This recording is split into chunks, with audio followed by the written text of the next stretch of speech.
In Study 001, we examine a question that sounds simple, but is fundamental to system architecture. If we replace the memory subsystem with a much faster technology, does the overall system become proportionally faster? In this experiment, we keep the industrial vision AI system unchanged, except for one variable. The shared memory technology is changed from LPDDR5 to HBM3E. The headline result is striking. Usable memory bandwidth increases by approximately 18.89 times, yet pipeline capacity improves by only about 1.17 times, or 16.5%. Why is there such a large gap?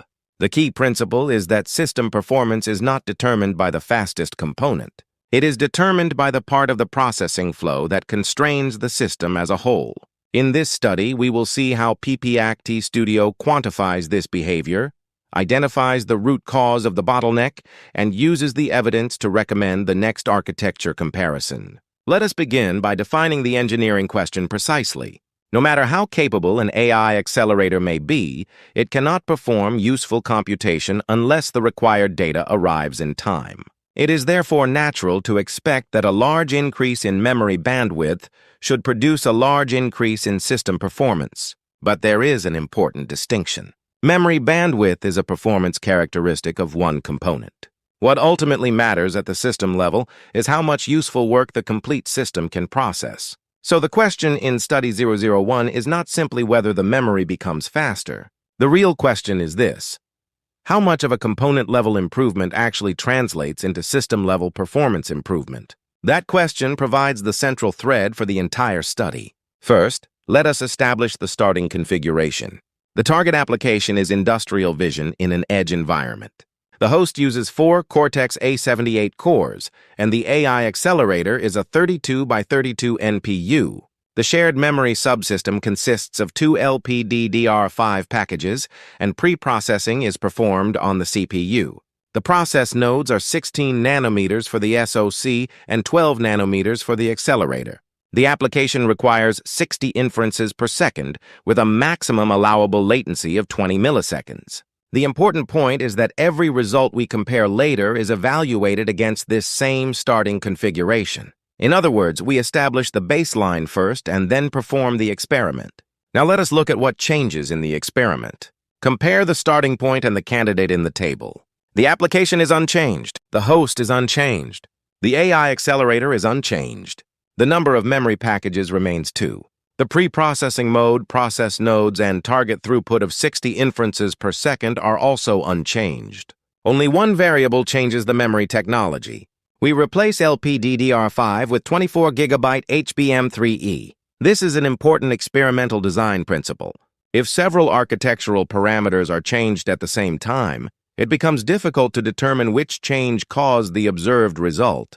By changing only one variable in this study, we can attribute the resulting differences specifically to the memory technology change. That is why this is treated as a controlled study. Study 001 can be opened directly from the demonstration library in PPACT Studio.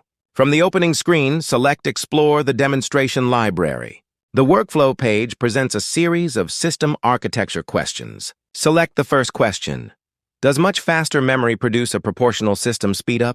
This opens the Study 001 configuration. Here, the engine and workload remain unchanged, while the memory subsystem is changed from 2 LPDDR5 packages to 2 HBM3E packages. After running the study, 4 major result views are available: measured results, system flow, bottleneck analysis, and architecture balance. The numerical results and engineering interpretation that follow are based on these outputs.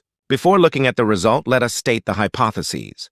The first possibility is that memory is the system limiting element. If memory service time dominates the pipeline interval, then a major increase in memory bandwidth should produce a substantial increase in pipeline capacity. The second possibility is that the host or accelerator is already the limiting element. In that case, even a dramatic improvement in memory performance does not directly address the dominant system constraint. The resulting improvement in overall pipeline capacity should therefore be comparatively modest. The important methodological point is that we define these competing explanations before examining the result. rather than constructing an explanation afterward. Now we can ask which hypothesis is supported by the actual data. Let us begin with the primary results reported by PPACT Studio. Execution latency decreases from 11.52 milliseconds to 9.81 milliseconds, an improvement of approximately 14.9%. Delivered throughput, however, remains unchanged at 60 inferences per second. At the same time, system power increases substantially, from 3.505 watts to 13.19 watts. Energy per inference also increases from 40.39 millijoules to 129.4 millijoules. SoC silicon area remains unchanged at 12.02 square millimeters, while memory silicon increases from 240 to 1,760 square millimeters. System cost rises from $18.82 to $225.1. There is an important provenance principle here. Not every quantity used in the study appears in this single table. Pipeline capacity comes from engineering conclusion. Station rate comes from system flow. Utilization comes from bottleneck analysis. Available bandwidth comes from the link information in system flow. This allows every quantitative claim used later in the study to be traced back to a defined PPACT output. Now we come to the central result of Study 001. Available memory bandwidth increases from 73.7 gigabytes per second to 1,392.6 gigabytes per second. That is an increase of approximately 18.89 times. Peak memory bandwidth also increases from 102.4 to 1,638.4 gigabytes per second, exactly 16 times. Pipeline capacity, however, increases from 118.01 to 137.54 inferences per second. That is only about 1.17 times, or a 16.5% increase. Expressed in time, pipeline interval decreases from 8.474 milliseconds to 7.270 milliseconds, a reduction of approximately 14.2%. This is the central contrast. One component of the system improves by approximately 18.89 times, while the sustained processing capacity of the overall pipeline improves by only 16.5%. The system clearly becomes faster, but the component-level gain does not translate proportionally into system-level performance. The next question is why. There is another important result. Pipeline capacity increases from 118.01 to 137.54 inferences per second. Yet delivered throughput remains 60 inferences per second in both configurations. Why? Because the application itself requires only 60 inferences per second. At the starting point, delivered throughput is the smaller of 118.01 and 60, so the delivered value is 60. For the candidate, it is the smaller of 137.54 and 60, which is again 60. The system has gained additional internal processing headroom, but the application does not consume that additional capacity. This distinction is fundamental. Increasing how much work the system could sustain is not the same as increasing how much work the application actually requests and receives. PPACT distinguishes these two concepts as pipeline capacity and delivered throughput. Why, then, does an 18.89 times increase in available memory bandwidth produce only a 16.5% increase in pipeline capacity? The system flow provides the answer. At the starting point, the host station time is 8.474 milliseconds. Shared memory requires 2.121 milliseconds, and the accelerator requires 2.519 milliseconds. Because the pipeline interval is determined by the station with the longest processing time, the host time of 8.474 milliseconds sets the pipeline interval. After replacing LPDDR5 with HBM3E, shared memory time falls dramatically from 2.121 milliseconds to only 0.084 milliseconds. The host, however, still requires 7.270 milliseconds, while the accelerator remains at 2.519 milliseconds. The host, therefore, remains the longest station. The station times shown here are not printed directly as times in the PPACT Studio interface. They are derived from the station rates reported by system flow. For example, a host station rate of 118.01 inferences per second corresponds to approximately 8.474 milliseconds, calculated as 1,000 divided by 118.01. The memory subsystem becomes dramatically faster, but memory was not the longest station to begin with. As a result, the improvement in overall system capacity remains limited. This raises another question. The host processor itself did not change, so why does host station time decrease from 8.474 milliseconds to 7.270 milliseconds? In the PPACT model, host station time does not represent CPU computation alone. It includes host compute time plus its own DRAM transfer contribution, with the portion that overlaps other activity removed. At the starting point, the host compute time is 7.239 milliseconds. Approximately 1.234 milliseconds of data wait time is added to that compute time. After the transition to HBM3E, the host compute time remains exactly 7.239 milliseconds. What changes is the data wait component. The data wait time falls from 1.234 milliseconds to 0.031 milliseconds. As a result, host station time decreases from 8.474 milliseconds to 7.270 milliseconds, even though the host processor itself is unchanged. In other words, the CPU does not compute faster. It spends less time waiting for data. The accelerator, by contrast, is dominated by computation and therefore remains essentially unchanged at 2.519 milliseconds. Now let us move beyond performance and examine the full PPACT trade-off. In the architecture balance view, the starting point is normalized to 1.00 on every axis, and the candidate is compared against that baseline. Performance improves to 1.17 times, and traffic balance also improves to 1.17 times. Before interpreting the remaining axes, it is important to understand the direction of the spider map. For power, area, and cost, lower raw values are preferable, so the comparison ratio is inverted. This normalization ensures that for every axis, farther outward represents a more favorable result. Under this convention, the power axis falls to 0.27 and the cost axis falls to 0.08, indicating substantial degradation in both dimensions. Area remains unchanged at 1.00.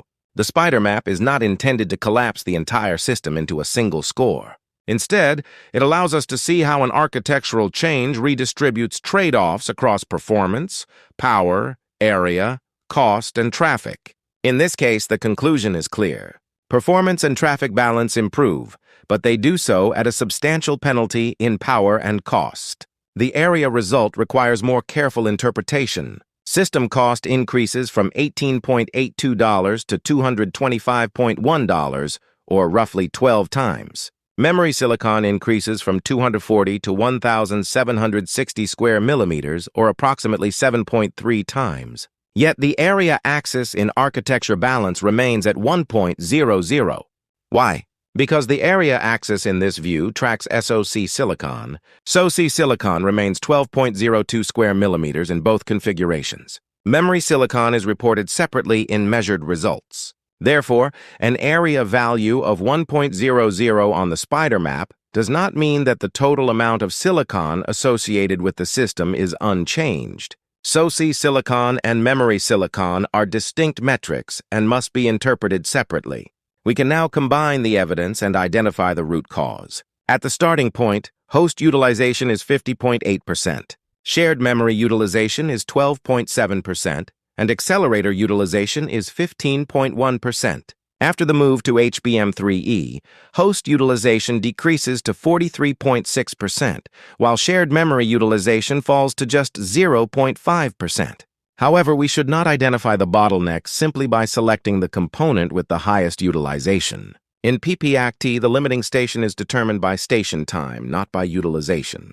The host has the longest station time at the starting point, 8.474 milliseconds, and it still has the longest station time in the candidate configuration at 7.270 milliseconds. The bottleneck, therefore, did not move from memory to the host. The host was the limiting element from the beginning, and it remains the limiting element after the memory subsystem is substantially improved. Of the two hypotheses introduced earlier, the data therefore support hypothesis B. Reducing memory wait time significantly did not remove the host-side constraint. PPACT Studio does not stop at identifying the result. It uses the current evidence to recommend what should be compared next. The first recommendation is to compare an alternative host processor. The reason is straightforward. The host determines the pipeline interval in both configurations. The second recommendation is to move pre-processing away from the host. Because CPU-only pre-processing contributes to the host workload, moving that function to another hardware resource may reduce host station time. Both recommendations act directly on the current limiting element, so they are classified as direct. Each recommendation is also associated with the rule identifier that generated it. This means the user does not have to accept a recommendation simply because an AI system produced it. The recommendation can be traced back to the evidence and the engineering rule that triggered it.